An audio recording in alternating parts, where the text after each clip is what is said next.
What's going on, guys? Welcome back to Weekly GCap, the only source you'll ever need to catch up on all the gaming news from the last week. As always, we got quite a couple stories to go through, so let's go ahead and get right into this. First things first, Pikmin 4 previews and the demo have gone live. So first things first, let me just say from the preview videos that were uploaded from various publishers and such, the game looks absolutely amazing, and as for the demo, I haven't gotten to play it myself yet. However, it went live on the 28th, so if you're watching this right now, then you're able to go download it and give the game a try. Personally, I'm just going to be holding out until the full game releases on July 21st, and let me just say, I am so excited for this game. I'm a huge Pikmin fan. Next up, a Bandai Namco showcase was announced. This coming from Gamatsu, quote, Bandai Namco will share exciting announcements and game reveals during its Bandai Namco Summer Showcase at Anime Expo 2023 on July 1st from 4:30 p.m. Pacific to 6 p.m. Pacific or 7:30 p.m. Eastern to 9 p.m. Eastern, the company announced, end quote. I'm very excited for this. Bandai Namco is hands down one of my favorite publishers. One thing that has me really curious though, we haven't heard about Elden Ring DLC since February when it was just kind of randomly announced, what was it, like 3 a.m. on a Tuesday or something like that.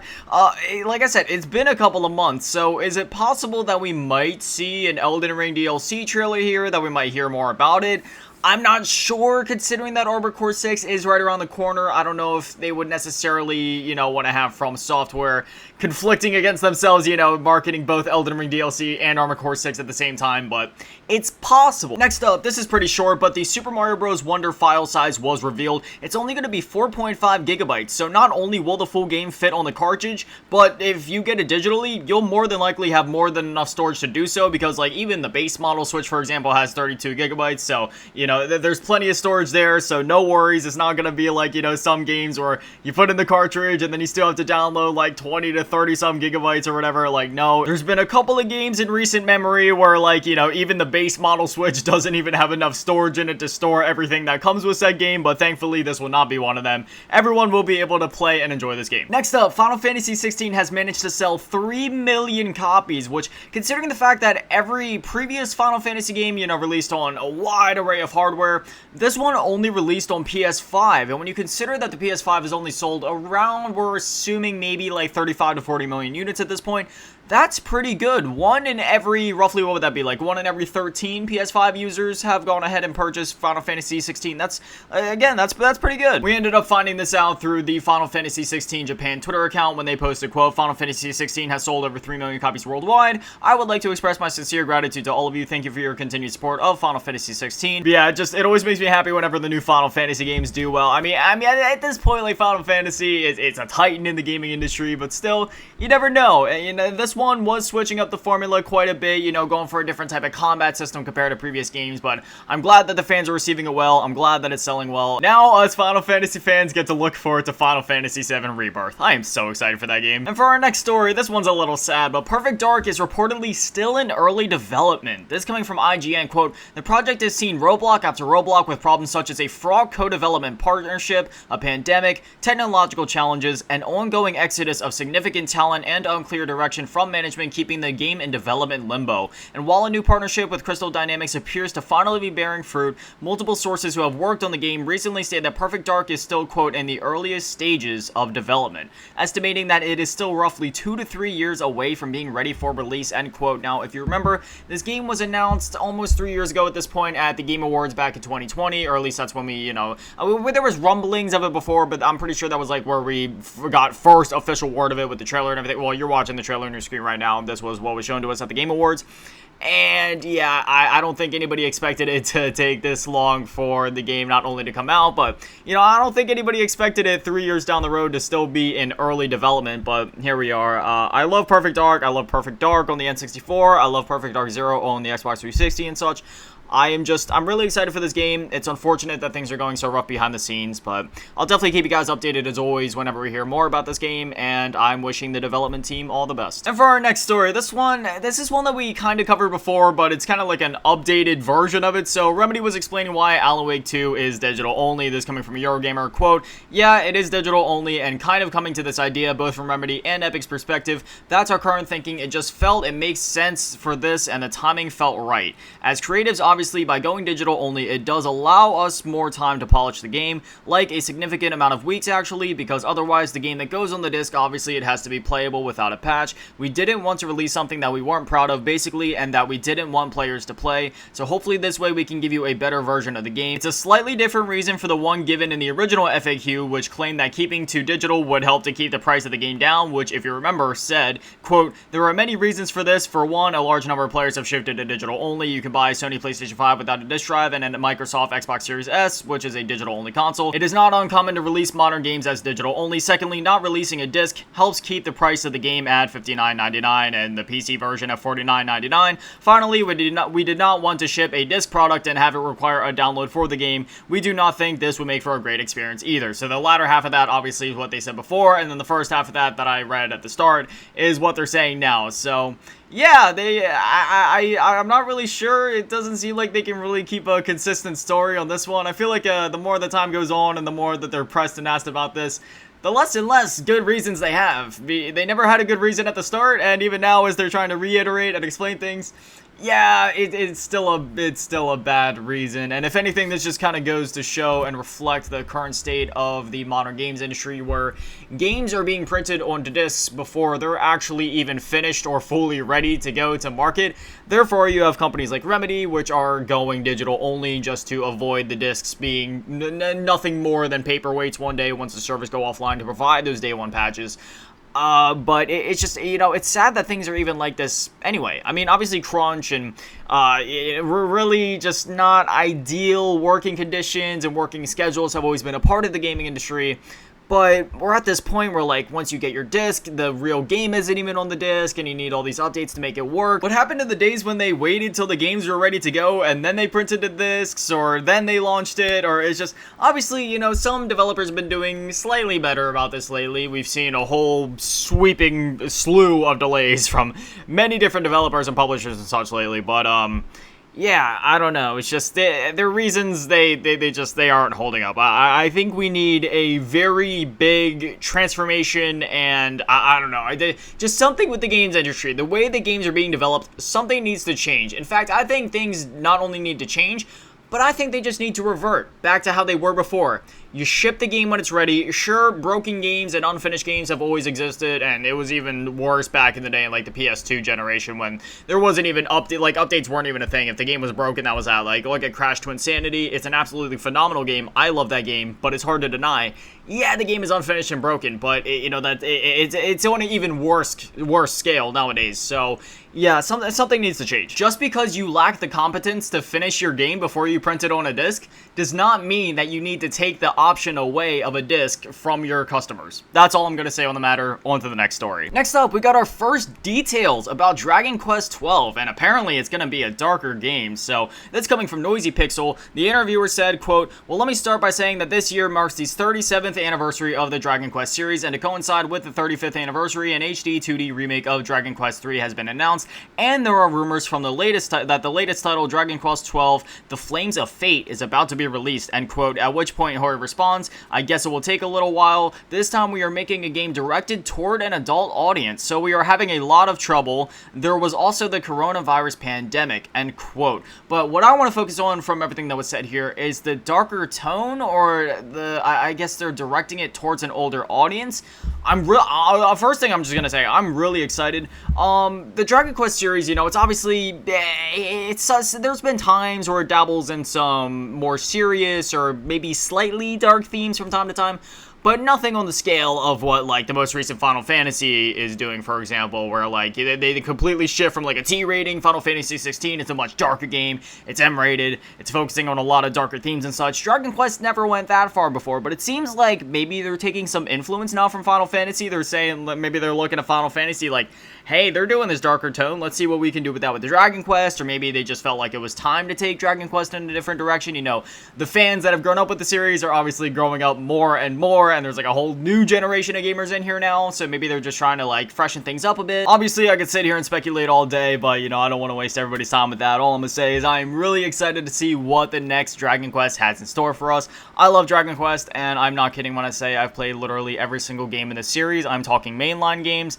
spin-off games. I love and adore Dragon Quest, and I am very excited to see what happens with Dragon Quest 12. Next up, as you guys know at this point, I always like to update you guys on whenever there's new games coming out for the various subscription services, whether it be PS Plus, Xbox Gold, yada yada yada. So first things first, we have the July PS Plus Essential Games. Those are Call of Duty Black Ops Cold War, Alan Wake Remastered, and Endling Extinction is Forever, a very underrated gem that I highly recommend. All three of these games both include the PS4 and PS5 version, so if you redeem it, you'll have access to both the PS4 and PS5 version.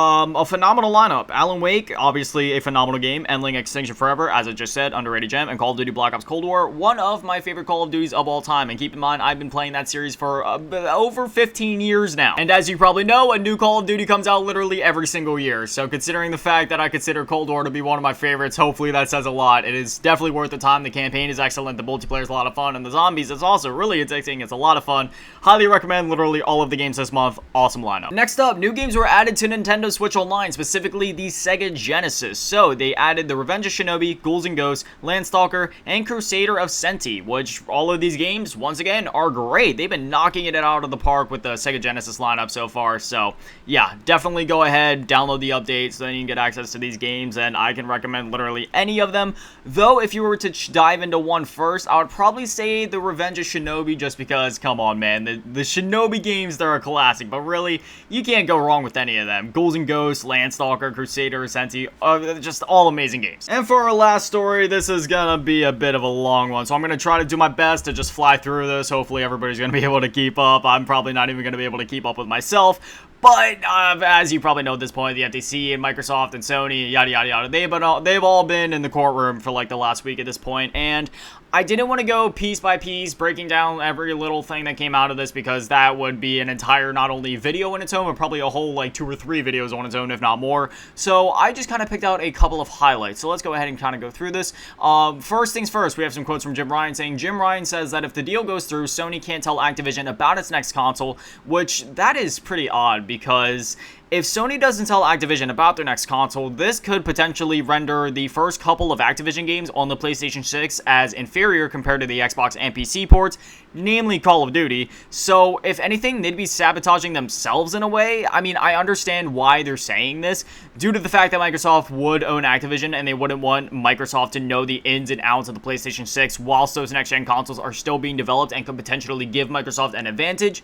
But still, Sony's logic falls flat when you break it down and would do nothing but hurt them in the end. I don't know. Like, they did something similar, which we're actually going to be talking about here in a second. So again, as far-fetched as that may sound, that does line up with what happened during the PS5's launch. Just, quote, Phil Spencer reveals Sony held back PS5 dev kits ahead of the console launch, and this, quote, put us behind on our development for Minecraft on PS5. The FTC says Microsoft fought back by not providing a Minecraft PS5 optimized version. Okay, if you're confused right now, go back and listen to what I just said, and it's still not going to make any sense. It literally doesn't make any sense. So, I'm not even going to try to break it down or break down their logic, because, again, there's no logic to it. Let's just move on. That's the stupidest thing I've read or said all day. Would you believe me if I said that console wars were brought up in the legal courtroom? Yeah, so Microsoft said, quote, Xbox has lost the console wars, and its rivals are positioned to continue to dominate, including by leveraging exclusive content. Xbox has consistently ranked third in consoles behind PlayStation and Nintendo, end quote. So, if this is being brought up in the courtroom and submitted, accepted, and verified in legal documents, does this mean that the console wars are technically canonical in the legal system? And in terms of legal battles in the documents, it will go down in history that the console wars were in fact an actual war. Obviously, I'm joking, well, somewhat. I mean, if you grew up in the late 90s or early 2000s, you definitely experienced some of that between Nintendo and Sega in the early days of the PS1 and 2 and Xbox and such, but man, if you were there for the Xbox 360 and PS3 wars, oh god, that that could have gone down as World War III in the history books and no one would have questioned it. Let's just say that. Another thing worth noting is that Indiana Jones is apparently going to be an Xbox and PC exclusive, which, yeah, that's pretty interesting. I was not expecting that. Also, Sony was allegedly considering paying off Bethesda to make Starfield a PS5 exclusive.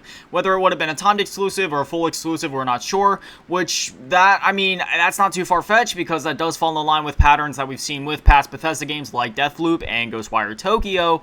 So, man, could you imagine a world where Starfield would have been a PS5 exclusive? Oh, gosh, man, things would have been so different there. Like, a couple of weeks ago when we were talking about how, you know, the Xbox Showcase and the Starfield Direct is so great, man, that would have been like a Sony and Starfield Direct that we would have been talking about. It's crazy.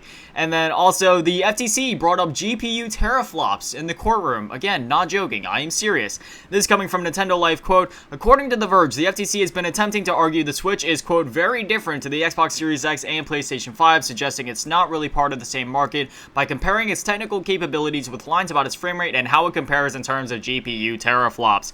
As highlighted by the source, Microsoft head of gaming and Xbox chief Phil Spencer didn't seem to agree, noting how it's incorrect for the FTC to say Nintendo isn't a competitor when it still occupies the same industry and even hosts the same and similar third-party content. Essentially, the FTC is claiming Nintendo won't be impacted by the acquisition like PlayStation. Microsoft has already penned 10-year deals with a number of parties, including Nintendo, to host Call of Duty on their respective platforms if the acquisition is passed. Sony chose not to sign. This would arguably reinforce the fact and the Switch is still would still reinforce the fact Nintendo and the Switch is still very much in the same market as Sony and Xbox, even if it pivots, end quote.